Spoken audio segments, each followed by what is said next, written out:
నిత్యం రాష్ట్రంలో ఎక్కడో ఒక చోట హత్యలు, కిడ్నాప్లు, దాడులు జరుగుతున్నాయని బొత్స సత్యనారాయణ తెలిపారు.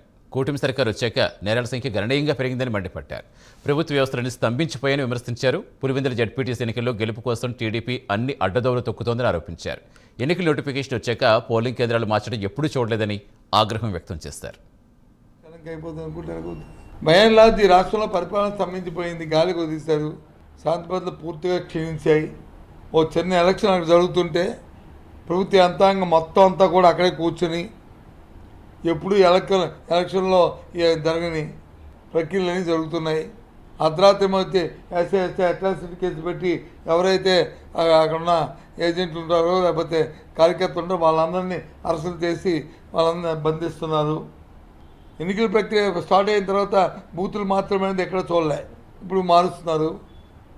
ఈ ఊరు ఆ ఊరు, ఆ ఊరు ఈ ఊరు, ఊర్లో బూత్ లేకపోతే పర్వాలే, ఆ ఊర్లో బూత్ ఉంటుంది కానీ ఆ బూత్లో ఒకటే ఉండదు, ఇంకో ఊరు ఇల్లు వేయాలి.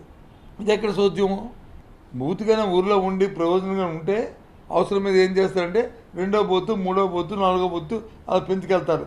ఆ ఓట్లు 1000 కంటే 1100 కంటే ఎక్కువ ఉంటుంది మార్చుకెళ్తారు ప్లేస్లు. కానీ ఊర్లో మార్చేస్తే ఈ ఊర్లో వేయడానికి వీల్లేదు. ఇది ఎక్కడిది? డెమోక్రసీలో లేదు, రాక్షస పరిపాలన లాగా ఉంది. ఆ క్షణంకి అయిపోతుంది అనుకుంటే